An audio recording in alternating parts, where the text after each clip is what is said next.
Alrighty, guys. We'll just put your questions in the chat. I'll get you guys able to record. If you can't, we'll make sure we get you recording.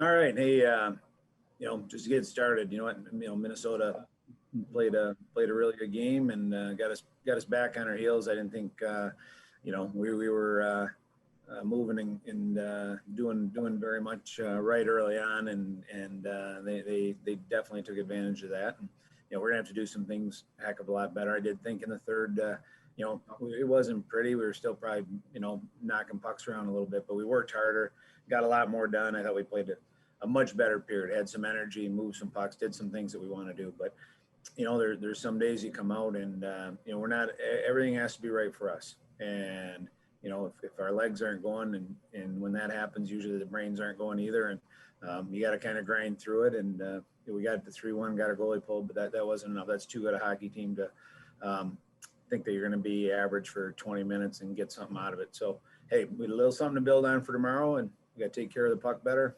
We got to be a little bit quicker, and we will. Neil, go ahead. Yeah, Dan, it seemed like you said, your legs were sort of stuck in the mud in the first two. What did they do to just keep possession so well to keep you away from just creating any scoring chances early on? Well, and again, I will give them, I want to give them credit. Like we turned the puck over an awful lot. And that's, like I said, we didn't do a good job coming out of our own end, and we didn't do a good job entering in their end. We just kept trying to force the play and carry the puck too much, and our speed off the puck wasn't very good. So, hey, you just keep countering and giving a team that moves the puck like they do. You give them time and space and keep turning it over. It's just a bad recipe, and it doesn't work. We're just trying to fight our way out of it, and it's a weird thing, like and it's not an excuse or anything like that. It's just, hey, some days and it's weird how it happens to the whole team. Some days you just don't have the jump, and you got to fight through it. And we weren't very good at fighting through it early, but we did a little in the third, and like I said, something to build on. Nick. Coach, when you were mentioning, that turning over the puck was one of your main concerns, is there, besides that, was there something else that you saw throughout the game that you were getting frustrated with and trying to tell the guys to kind of fix as the play? Yeah, it's hard because it's one of those games where if you come in after the first period and you can pick about 20 different things, and you really gotta, at that point you just gotta be simple where you gotta get, if your feet get moving, you get some bumps in, you get some shots, and then the rest of the game goes in. You can X and O yourself to death, but it's not just like, hey, let's just do this. It's, you got to get going, and they're, like I said, they're too good of a team to play the way we played the first 40 minutes. So, hopefully that's the lesson learned. But like I said, it's a weird thing that happens sometimes in hockey, and it's hard to fight through. And it may, maybe look. Maybe it was me. Maybe our practices the last 2 days didn't amp us up. We've had real good luck of amping ourselves into weekends and having really good legs on the first night. And, maybe that's something that, hey, we're all in this boat together and figure it out. But we'll be better tomorrow. I just one quick follow-up. When it came to after that third goal, it seemed like there was a couple of minutes right after that third goal that they scored where you guys had a spurt of energy. The guys were just playing a little bit faster. Was there something that was said or a change in the mindset right after that one?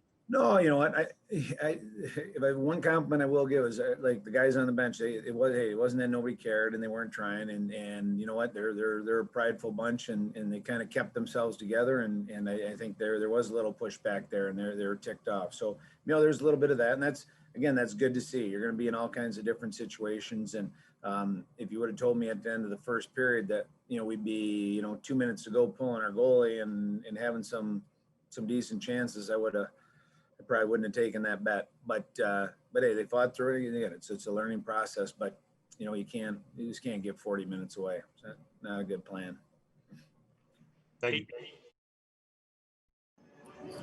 you. Your 3 straight games of 40+ shots, and then particularly in the second period, you have at least 14 shots in all 3 of those games. Today, you only had 4.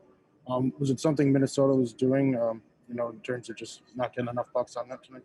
Well, yeah. I mean, they defend well, and they shut down lanes pretty quick, and you got to be shot ready. But I just think all those other things are talking about. If you keep turning it over and you're not in the offensive zone, you're not going to get a lot of shots. And so, we just didn't give ourselves enough time down in that end to do that. So, I mean, I think it kind of goes back to a lot of the same things. And, but they are a good defensive team. If you're not moving it and you're not supporting the puck and you're not funneling pucks to the net and winning some battles in front, I didn't think we won a lot of battles. We had a lot of guys with one hand on their sticks for a good part of the game. And again, it's just a bad way to play. So I give them credit. They took a lot away from us and helped us to be better. Sam. So you guys took a lot of penalties in those last two periods, especially when you guys went down. So I was just kind of wondering if you could sense a little bit of frustration amongst the team, and then also if that probably hindered your guys' chances of making a comeback. No, you know what? I guess if they were frustration penalties, and then I might agree with you. But I don't, hey, in the one on the goalie, I don't think that was. I think when they look at that, they're going to say that was a pretty bad call. And then I think there's 2 times where their guys turned, and guys, Brody and those guys, and they're going to finish their checks. And if you turn and you end up in the back, so I when there were retaliation penalties, yeah, I'm on board with you. But I don't think that was it. I mean, we had that 5-on-3 we had to kill in the third, and but other than that, there really wasn't much there. So no, I watched for that, and I don't like to see it. It was one thing we talked about, is that when things get hard, you gotta play the right way. That's not that I can't stand it when teams do that, when it's like, oh, let's just start clubbing the other guys over the head. It's lousy hockey. It's the lousy way to try and figure out how to win. It's a lousy mentality, and that's not how we're built. But I didn't see that, so like I said, I'll be the first one to give it to the guys if they did. All right. Thanks, everybody. We'll have Tommy Apap coming soon. Thanks, guys.